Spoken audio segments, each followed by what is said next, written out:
details of your plan, and let's just see how they react to it. Who's next? Ray in Howell, Michigan. Glad you waited, sir. You're next on the EIB network. Hi. Hi, first-time caller. Thank you for this rare opportunity. You bet, sir. Rush, you talked about it earlier. I'm 56 years old, and when we were growing up, we all knew that anybody could become a millionaire in this country through hard work, dedication, taking risks, and more often than not, a good education. Obviously not in your case. However, you went the hard route. So I said, are you saying, sir, that I'm not educated? No. I'm talking about the college education right there. No, I know what you're saying. I know what you're saying. I know. But today, I sense that many people, and I could be wrong, but I sense that many people, especially our youth, are not being taught, shown, or they just don't care about the hard work portion of becoming a millionaire. And I sense that they're levitating towards lottery winnings, Hollywood actors, actresses, sports figures, entertainers, singers. I think you're right. You're right on the money. And what is just not talked about often enough is, like the lottery, these people, for the most part, got to where they are by luck, by chance. When you look at their education level, for instance, like I said, I could be wrong, but for the most part, maybe they got a high school education, maybe. And what did they do? They practiced their sports. Maybe they went to trade school, learned how to talk, how to act, and the luck of the draw put them in the right place at the right time to get somewhere. But the hard work, the real-world experiences of somebody who started a business to become a real millionaire, it wasn't there. No, it's impugned. In fact, it's criticized. It is.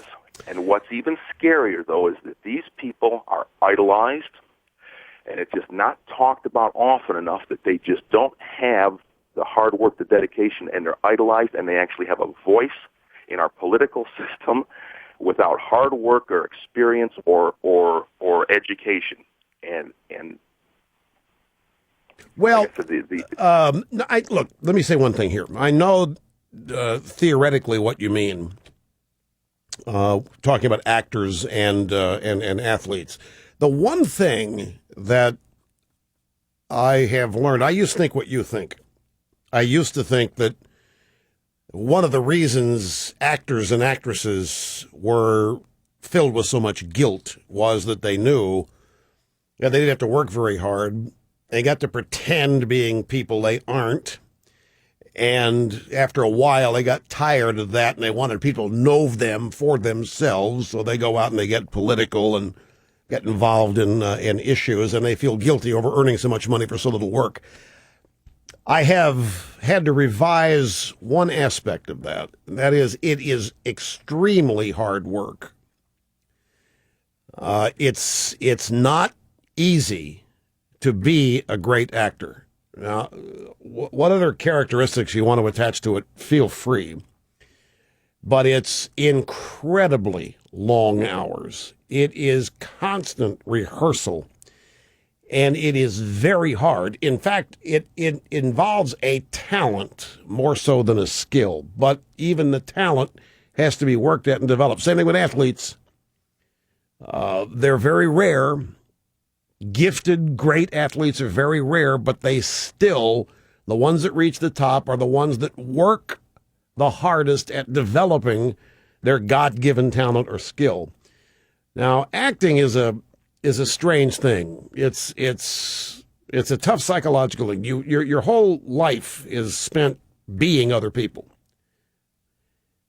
But to make my point, if you see a movie or a television show with an amateur trying to act, you can spot the amateur like that.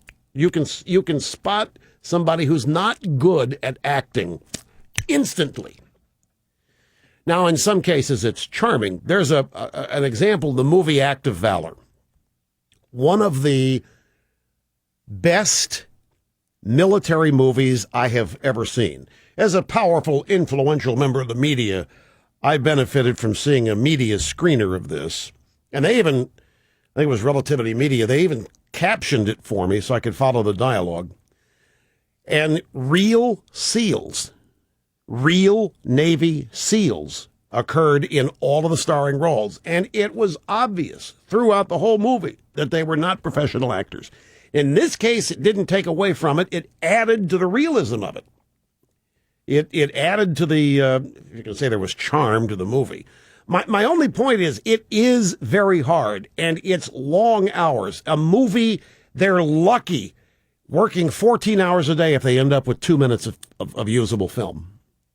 It's take after take. It's sitting there, makes the lighting is great. It's TV. I could not do it.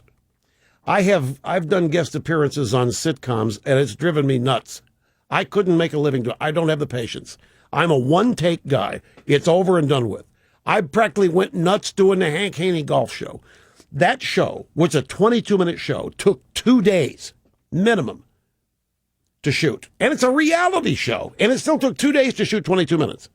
And that was a TV show. There's no way 22 minutes of a major motion picture is shot in 2 days.